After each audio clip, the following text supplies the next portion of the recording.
जय सिया राम। मैं अजय वालिया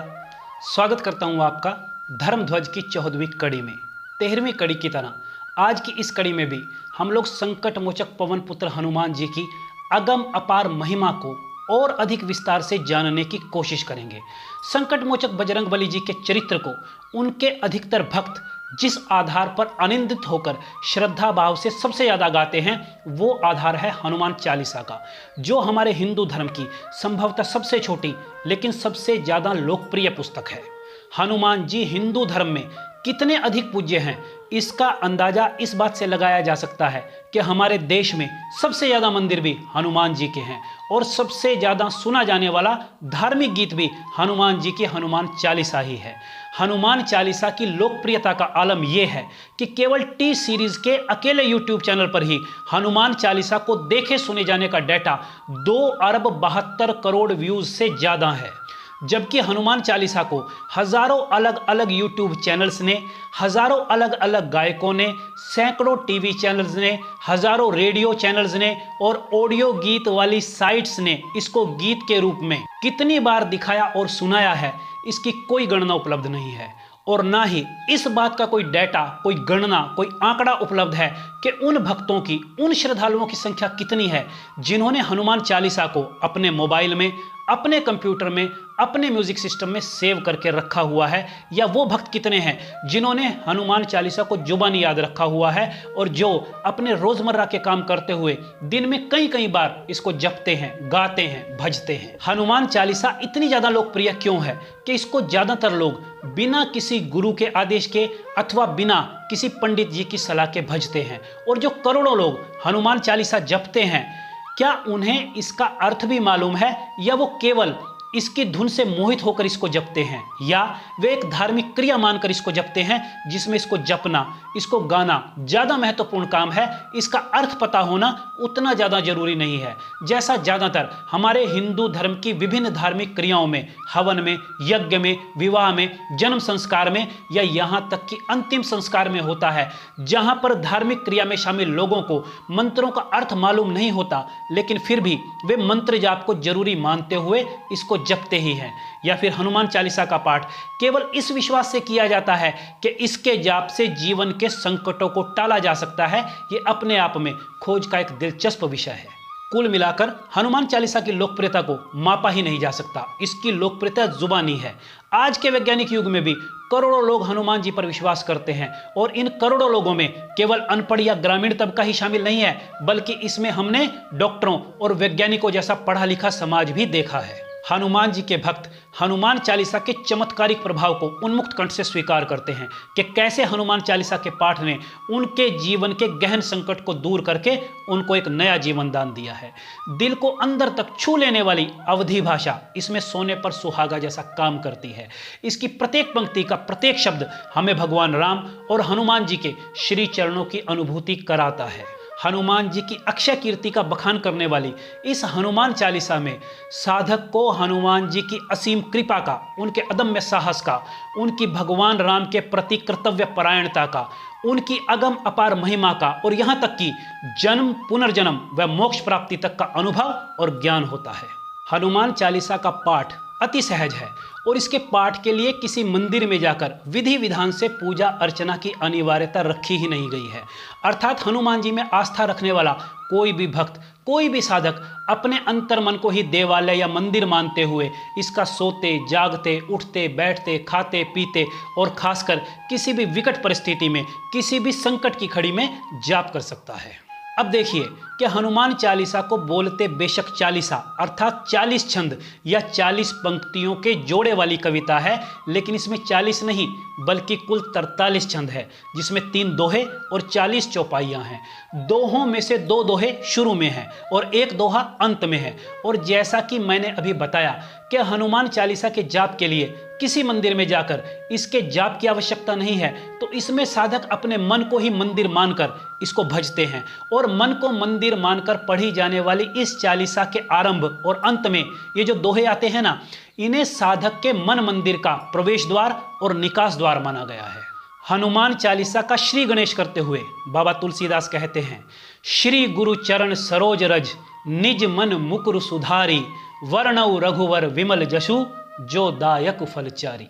अर्थात अपने मन के मुकरू यानी दर्पण को अपने गुरुदेव के चरण कमल की धूल से साफ करने के बाद मैं श्री रघुवीर अर्थात भगवान श्री राम के निर्मल यश का वर्णन करता हूं, जो मानव जीवन के सभी चार फलों अर्थात मानव जीवन के सभी चारों पुरुषार्थों धर्म, अर्थ, काम और मोक्ष को प्रदान करने वाला है। ज्यादातर विद्वानों की नजर में बाबा तुलसीदास ने गुरु के रूप में अपनी धर्मपत्नी मां रत्नावली का ही धन्यवाद किया है, जिनकी एक लताड़ ने, जिनकी एक डांट ने एक ऐसे नौजवान को भगवान राम की अनंत भक्ति के मार्ग का रास्ता दिखा दिया, जो युवक प्रेम और वासना में अंधा होकर तेज मूसलाधार वर्षा वाली घनघोर रात में पानी से उफनती नदी को पार करके अपनी पत्नी से मिलने अपने ससुराल पहुंच जाता है। पत्नी मिलन की तीव्र कामना में वो युवक नदी में बहती एक लाश को लकड़ी का लट्ठा समझकर नदी पार कर जाता है और एक जहरीले सांप को रस्सी समझकर उसके सहारे चौबारे पर स्थित अपनी पत्नी के कक्ष तक आ जाता है। उस पुराने रूढ़िवादिता वाले समय में अपने पति को यूं दीवानों की तरह, पागलों की तरह आया देख उनकी धर्मपत्नी बहुत शर्मिंदा हुई और उन्होंने ये कहते हुए उस युवक के रूप में उपस्थित अपने पति को जबरदस्त लताड़ लगा दी कि अस्थि चर्ममय देह ये तासो ऐसी प्रीत ने कुजो होती राम से तो काहे भवभीत। अर्थात मेरी हाड़ मांस की इस देह से जितनी प्रीत दिखा रहे हो, यदि इतनी प्रीत भगवान श्री राम के चरणों से दिखाई होती तो तुम्हारा जीवन संवर गया होता। अपनी पत्नी से सबके सामने इतनी बड़ी लताड़ सुनकर जब वो युवक वहां से लौटा तो महान राम भक्त तुलसीदास बनकर लौटा। इसलिए मां रत्नावली को ही बाबा तुलसीदास की वास्तविक गुरु माना जाता है। हमारी सनातनी और वैदिक संस्कृति में गुरु की महिमा अगम अपार बताई गई है। गुरुर ब्रह्मा गुरुर विष्णु गुरुर देवो महेश्वरा कहकर गुरु को अनंत सम्मान दिया गया है। हमारे यहाँ गुरु को जीवन की प्रत्येक विद्या, प्रत्येक सिद्धि, प्रत्येक सफलता का दाता कहा गया है और बिना गुरु के जीवन में किसी भी वस्तु की प्राप्ति के ना होने की बात ये कहकर की गई है कि गुरु बिन ज्ञान न उपजय, गुरु बिन मिले न मोक्ष। मोक्ष यानी मोक्ष, यानी गुरु के बिना मोक्ष भी नहीं मिलता है। गुरु बिन ज्ञान न उपजय, गुरु बिन मिले न मोक्ष और गुरु बिन लखै न सत्य को और गुरु बिन मिटे न दोष। गुरु अनंत तक जानिए, गुरु का और न छोर, गुरु प्रकाश का पुंज है निशाबाद का भोर। गुरु ग्रंथन का सार है, गुरु है प्रभु का नाम, गुरु अध्यात्म की ज्योति है और गुरु है चारों धाम। हमारे हिंदू धर्म के जीवन दर्शन के सिद्धांतों में कोई भी जीव दो संसारों में रहता है, पहला भौतिक संसार और दूसरा मानसिक संसार, जबकि निर्जीव पदार्थ केवल एक भौतिक संसार में रहता है, क्योंकि निर्जीव होने के चलते उसका मन तो होता ही नहीं है। और इस जीव के लिए हमारे धर्म ग्रंथों ने भौतिक संसार से कहीं ज़्यादा महत्व मानसिक संसार को दिया है और मानसिक संसार को स्पष्ट तौर पर मन से जुड़ा हुआ माना गया है। इसलिए न केवल हनुमान चालीसा बल्कि भक्ति मार्ग के किसी भी पथ पर चलने से पूर्व या किसी भी इष्ट की सच्ची भक्ति, योग अथवा ध्यान के पथ पर चलना तब तक संभव ही नहीं है जब तक मन को ना साध लिया जाए, क्योंकि तन को जोगी सब करें मन को बिरला कोय। तन को जोगी सब करें मन को बिरला कोय, सब सिद्धि सहजे पाइये जे मन जोगी होए। अर्थात शरीर पर मात्र भगवा धारण करने से, हाथ में माला, माथे पर तिलक से या हर वक्त राम नाम के जाप से सिद्धि नहीं मिलने वाली, क्योंकि जब तक मन नहीं साधोगे तब तक भक्ति मार्ग पर चलकर कुछ भी हासिल न कर सकोगे।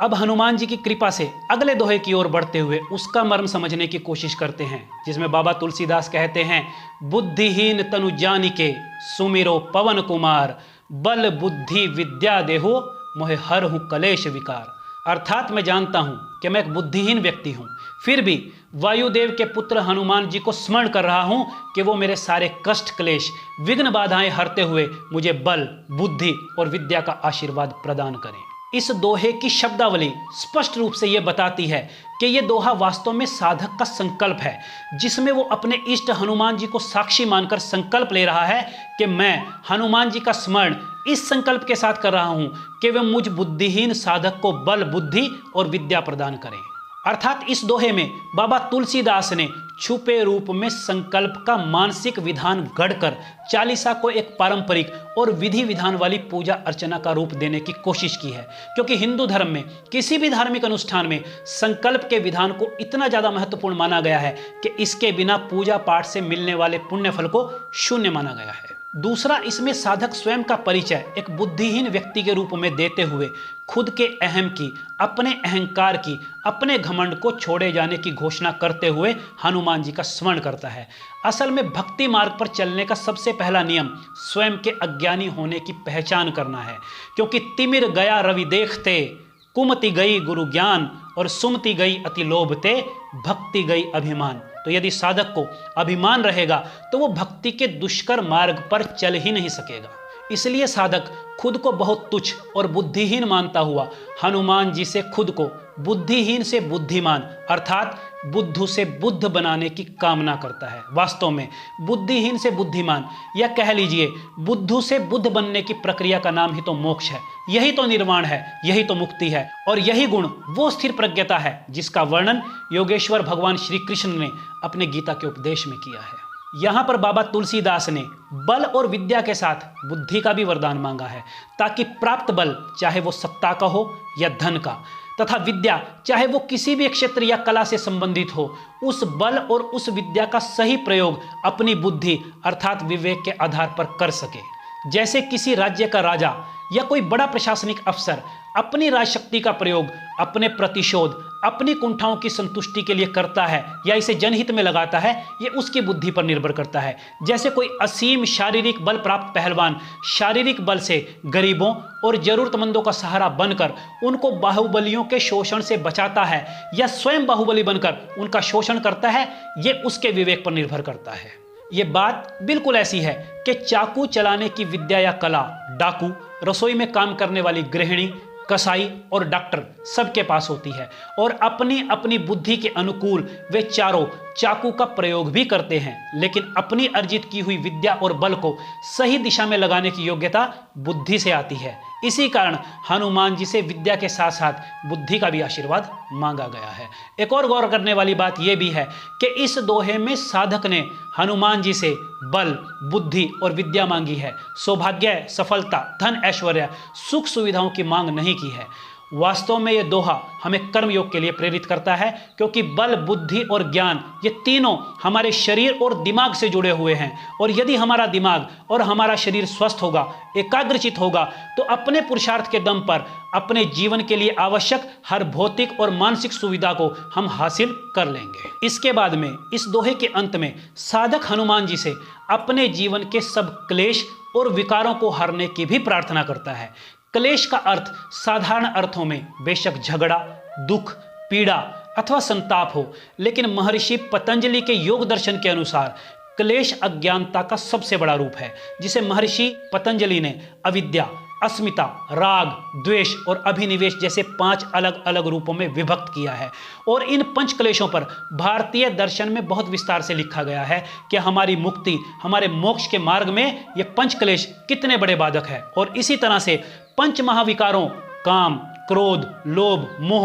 और अहंकार को भी भक्ति मार्ग की सबसे बड़ी चुनौती बताया गया है। और इन्हीं 5 क्लेशों और इन्हीं 5 विकारों को हरने की प्रार्थना भक्त हनुमान जी से करते हैं। हमने अभी भी चर्चा को विस्तार से नहीं किया, क्योंकि पहले ही दोहे के दूसरी पंक्ति में जो अंतिम शब्द हैं, वर्णौ रघुवर विमल जशु जो दायक फल चारी, अर्थात 4 फल, चारों पुरुषार्थों धर्म, अर्थ, काम और मोक्ष पर यदि हम चर्चा करने बैठ जाएं, तो यही 4 शब्द अकथनीय विषय बन जाएंगे, जिन पर विस्तार से चर्चा के लिए अनंत समय की आवश्यकता होगी, और फिर भी ये शेष ही रहेंगे। इसके अतिरिक्त दूसरे दोहे के अंत में आए दोनों शब्द क्लेश और विकार पर भारतीय दर्शन हमें अनंत ज्ञान देता है, और इन दोनों को समझने के लिए भी हमें बहुत अधिक समय की आवश्यकता पड़ेगी। अतः हम समझ सकते हैं कि बाबा तुलसीदास ने 40 पंक्तियों में हनुमान चालीसा के रूप में भक्ति और ज्ञान का एक महासागर हमको दिया है, जिसमें भक्ति, ज्ञान, विश्वास, बल